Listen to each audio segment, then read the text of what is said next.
turnover department and going 0 for on third down are two things you couldn't afford to do against this Pittsburgh Steelers team. No chance. I mean, no chance. You lose the turnover battle, especially early on. We got a big stop on defense to start the game and then turn it over, and then started to get some momentum there on offense at that point, turned it over. Those were killers in the first half, and then to go 0 for 13 or whatever it ended up being on offense, you're not going to – no chance. There's no chance. And so we were not good enough in any area today, offense, defense, special teams, and we really weren't good enough coaching. And that is with me 100%. I feel like I let these guys down today, so it all starts with me. Defensively, it looked like they played the run pretty well, but it looked like, the thought was to rush Ben with 3, no more than 4, and play coverage and make him earn it. Don't give up any explosive plays, make him earn it. But he more than earned it, I guess. Yeah, he does a great job. I mean, he extended some plays when we got some rush on him. He got outside the pocket and completed some balls like he does, and sometimes the coverage was there and guys were pursuing him outside the pocket and he just made some plays. So he did a nice job.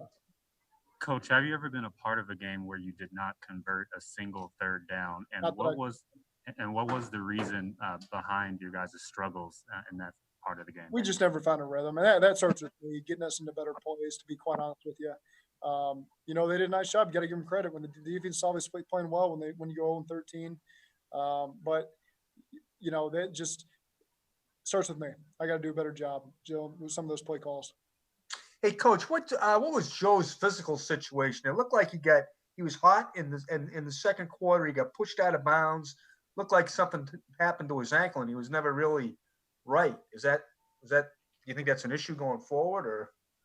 I mean, it looked like he got hit out of bounds into the bench, and shook it off at halftime, and then came back, and I thought was effective in the second half, health-wise.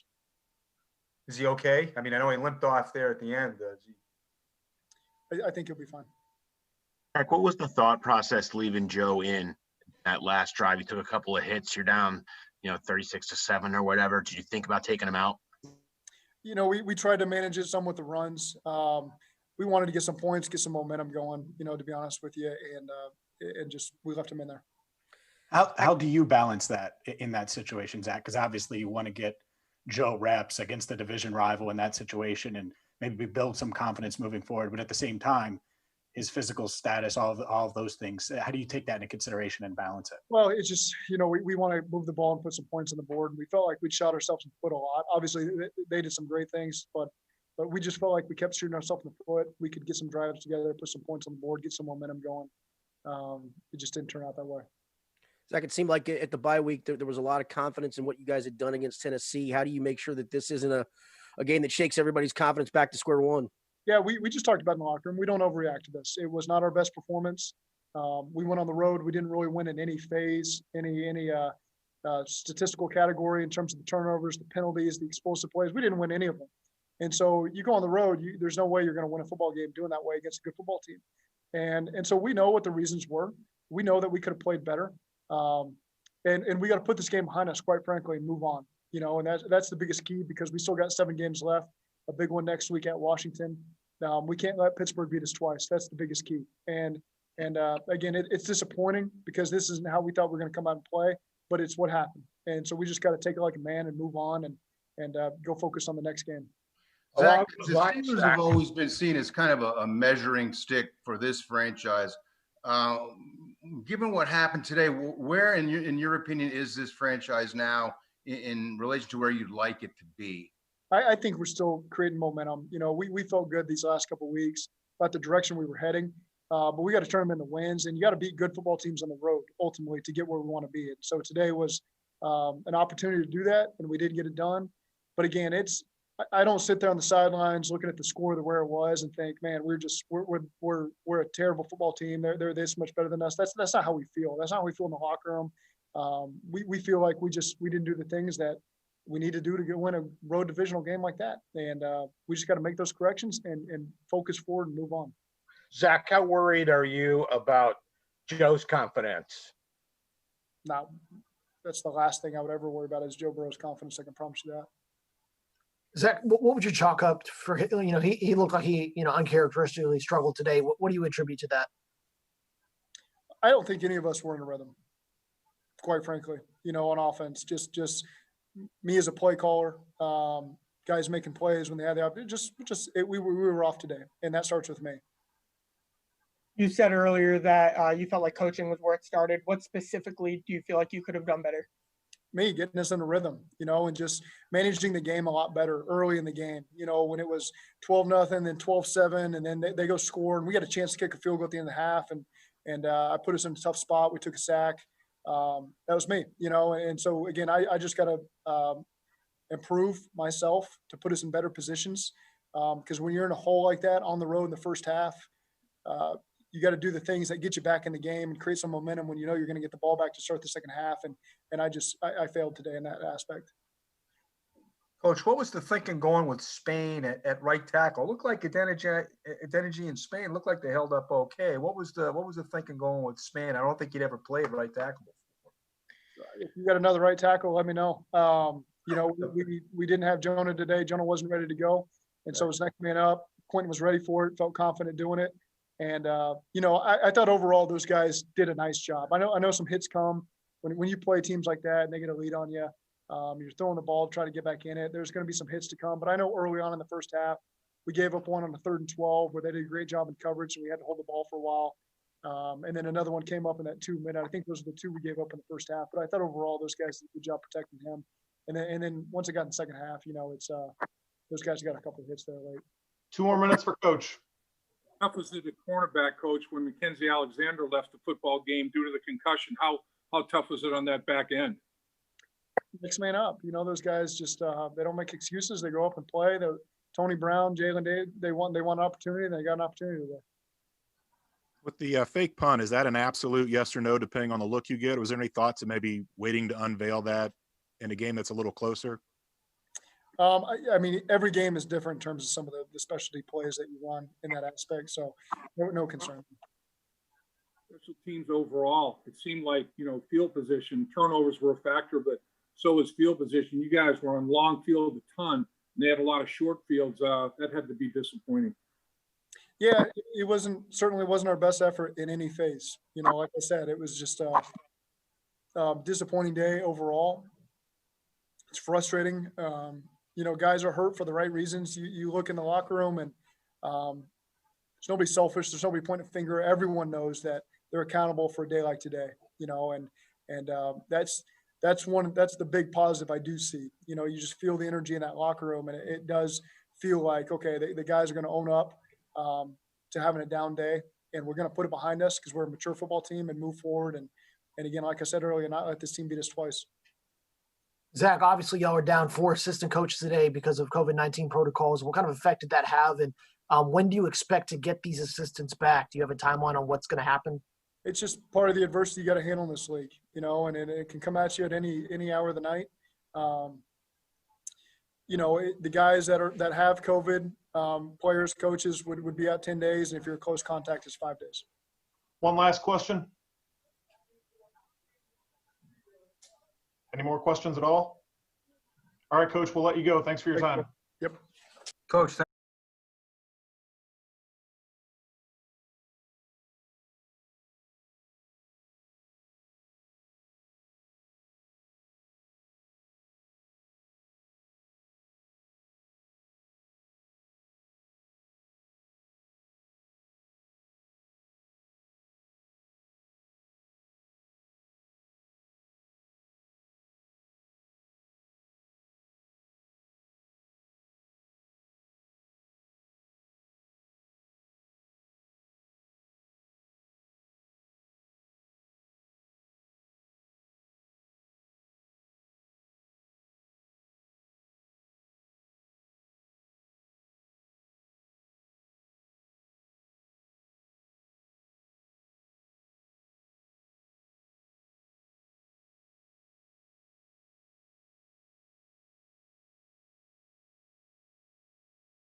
How are you? Good. All right. Dave Lapham, you're going to get us started. Go ahead. Joe, it looked like Pittsburgh decided to rush, 3 and 4 and play more coverage, 7 and 8 in the early stages of the football game. I mean, they'd rush 4 a lot, very rarely rush 5, maybe just a couple times in the second half. Did you guys expect that? Did you expect them to play as much coverage as they did? And did they do a lot of things, different things in terms of coverage, or just do a few things well? They did a few things well. They're a really good defense. And, that's what the great defenses do. They play 1 or 2 things, and they're really, really good at them. We were moving the ball in the first half after, we were 3 and out 3 straight times, and then I thought we get in our groove. And then I just played terrible in the second half. I missed a lot of throws and that I usually make. That was the game. I missed a lot of throws in the second half. Go 0 for 13 on third down. I think it might have been 0 for 13, something like that. Obviously, that's not going to win you football games. What was the biggest reason in your mind that it worked out that way? I missed throws. That's all it came down to. You're not going to be able to win football games against a team like the Steelers, as good as they are, when your quarterback plays like I did in the second half. Joe, you said you were terrible in the second half. Why in your mind do you think you played, so poorly in the second half? I just missed throws I always make.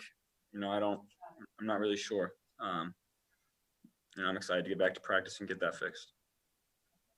What happened on the play before halftime when you got thrown into the bench? Would you just lose momentum or get tripped up, or how did that play out? I just rolled my ankle. Did you push from behind it, or did you feel like it was clean and all good, or were you? I mean, it wasn't a hit or anything. He might have pushed me a little late, but it wasn't a hit. I just, he gave me a little extra boost, and I ended up rolling my ankle on the sideline. Were you still feeling it in the second half there? Doesn't matter. Why aren't you getting some of those late hit calls? What do you think? I didn't think there were too many today. I think the Pittsburgh did a good job of, not hitting me too late. And if they did, they kind of held me up and didn't fall on me. So that's, I don't think there were too many late hit calls today. Joe, the Ravens and now the Steelers beat you guys pretty handily. Do you view these two teams as like measuring stick games? Absolutely. They're the 2 best teams in the division, teams that we're striving to be, teams that are really, really good year in and year out. And that's what we're chasing. So I think, you never want it to happen, but, in my mind, we got 2 of those out of the way. Now I've played them 1 time, and I'm excited to play them the next time. Joe, was there anything coverage-wise that they were doing that kind of made things a little bit more difficult for you than you anticipated? No, they just have really good players and had a really good plan. They did what we expected them to do. They played, we call it 2 carry, and 3D, and they're really, really good at it. They have good players. They have good rush, and we moved the ball for 3 or 4 straight drives there in the first half. Like I said, I thought we got our rhythm, and then we came out in the second half flat, and I didn't play very well. If I play better in the second half, I could have a chance at the end. I missed T down the sideline there on the double move. That was a big play. I needed to hit that one. And then I missed TB on the sail route on the sideline that we ended up challenging, and he kind of bobbled it, but that was a terrible throw for me that, TB almost made a great play on. So if I hit those 2, I think the game's a little different. Joe, were there any discussions of you coming out late in the fourth quarter? Did you lobby to stay in the game? No discussions like that. Do you like the idea of staying in there in even what looks like a futile situation and finishing the game off? Yeah, I'm not a quitter. I'm not going out of the game. No, doesn't matter if we're down 100, down 10, down 20. I'm not going out. You've been early in the game, the way it started that way. I'm sorry, Dave. Can you repeat? You kind of cut out. Sorry. The way the game started with 2 turnovers in the early stages of the football game, the one thing you didn't really probably want to have happen. How deflating was that? And I think we responded well. Yeah, that's going to happen sometimes. We had a special teams one, and then we had one while we were driving. But, we responded well in the first half.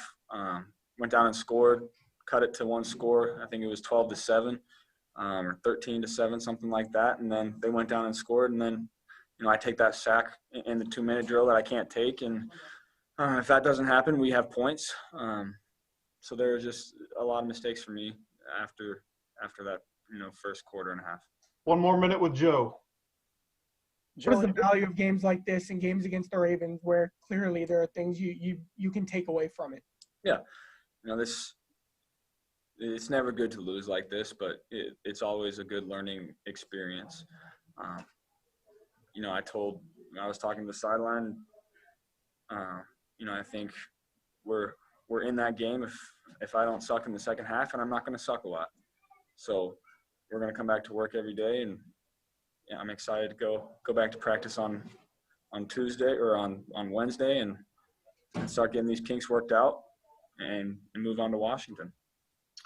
Joe, it looked like the two tackles played really good at Dinajay and Spain. And Spain never played tackle before. It looked like they were doing all right.